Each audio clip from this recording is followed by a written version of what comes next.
Vous avez été très nombreux à m'écrire. Et je tiens à dire merci à tous les autres qui m'ont écrit. Que c'est bien sympathique, ça fait bien plaisir, ça fait chaud au cœur. Et parmi eux, il y en a quelques-uns qui m'ont demandé: Thomas, est-ce que tu peux expliquer une fois pourquoi les avions s'envolent? Eh bien, en fait, j'ai fait des recherches dans les encyclopédies, internet, et tout, hein. J'ai été questionner les gens et tout. Je suis arrivé à la conclusion qu'en fait, il n'y a personne qui sait pourquoi ça vole, un avion. Maintenant, c'est vrai aussi que mon voisin, Tony Bernoulli, un Italien, m'a suggéré une théorie qui m'a bien longuement expliqué et que je vais te raconter. Alors, il m'a dit: tu prends une feuille de papier. Tu prends une feuille de papier, comme ça. Tu souffles en dessous. Ça monte. Jusque-là, tu vas me dire: ouais, Thomas, t'es gentil, mais ça, on n'avait pas besoin de toi pour le savoir, hein. Oui, mais attends, maintenant, regarde. Là, tu vas être étonné, hein. Tu souffles au-dessus. Ça monte aussi, hein. J'ai pas triché, hein. J'ai pas soufflé avec autre chose en dessous, hein. Attention, hein, t'as vu, hein. Ça monte. Alors là, tu vois, il y a quand même un petit peu de la magie, hein. Mais non, pas du tout. Tu crois peut-être que c'est la magie, mais non. En fait, c'est uniquement chimique.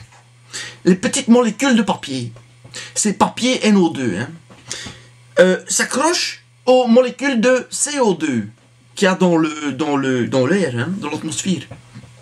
Et en fait, les NO2, tu entends, hein, O2, et ces O2, les O2, eh ben, ils sont très vriendelijk, hein, ils sont très ensemble, hein, j'aime bien être accroché comme ça. En fait, c'est ça qui se passe, hein, c'est que quand tu souffles, eh bien, en fait, les petites molécules de papier s'accrochent, essayent de s'accrocher, parce qu'ils ne savent pas, ils restent quand même collés sur le papier, hein. Ils essayent de s'accrocher au petit O2 du CO2, vois-tu? C'est comme ça, ils essayent, mais ils n'y arrivent pas.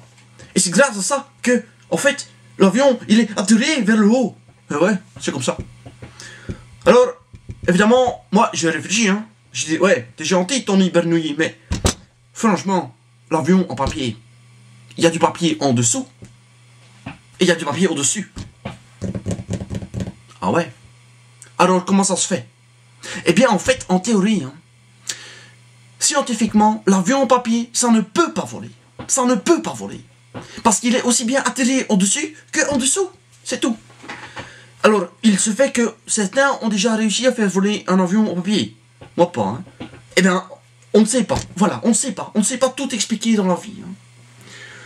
Bien sûr, il faut comprendre maintenant que nos avions, à l'origine, ils étaient justement recouverts de papier, hein. C'était du bon papier.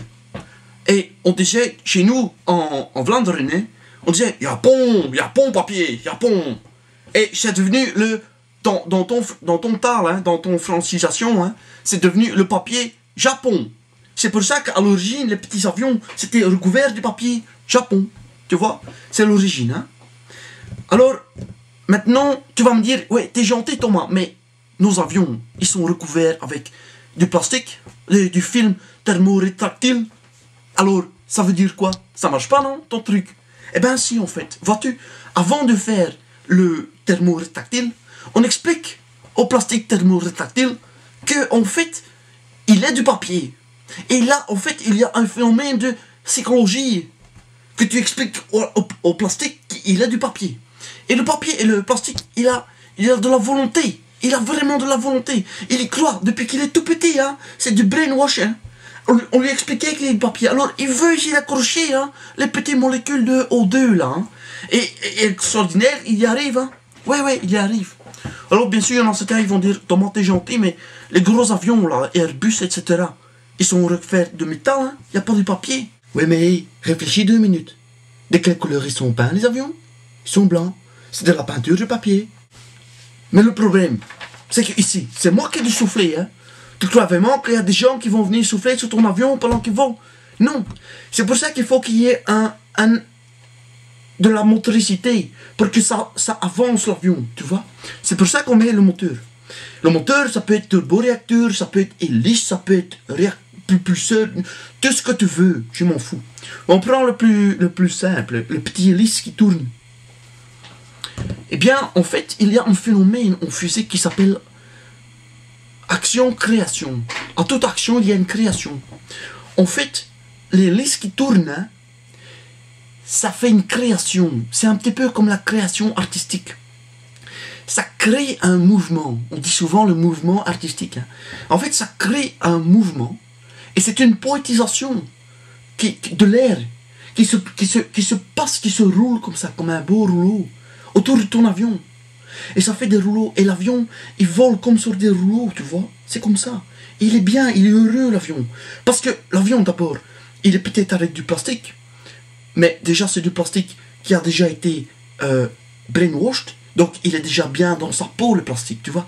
Et l'avion lui-même, dans ce mouvement artistique de création du moteur qui donne le vent, tu vois, eh bien, il se sent bien, il se sent heureux. Alors, il décolle, il s'envole, il est heureux. C'est tout est dans le washing, dans le psychologie, dans le esprit, hein. Et en fait, c'est pour ça que c'est très important de parler à ton avion avant que tu décolles. Tu dois lui dire les choses qu'il peut le faire, qu'il doit se sentir libre, qu'il peut aller, qu'il y va, quoi. Qu'il n'a pas peur, que tu es là, que tu sens papa. Tu vois? C'est comme ça. Mais j'ai quand même un petit conseil à te donner. Hein.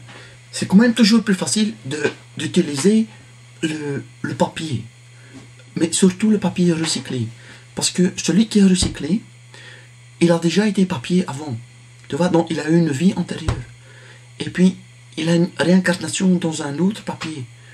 Et comme il a déjà été papier avant, il a déjà l'expérience du accrochage des molécules. Et donc, il est encore meilleur. Il recycle. C'est un upgrade du papier, tu vois. En plus, c'est écologique. Voilà. Et si à l'avenir, tu as d'autres questions, pas de problème. Tu m'écris un petit mail à thomasexplique@je sais mieux tout que tout le monde.be et je t'y réponds avec plaisir.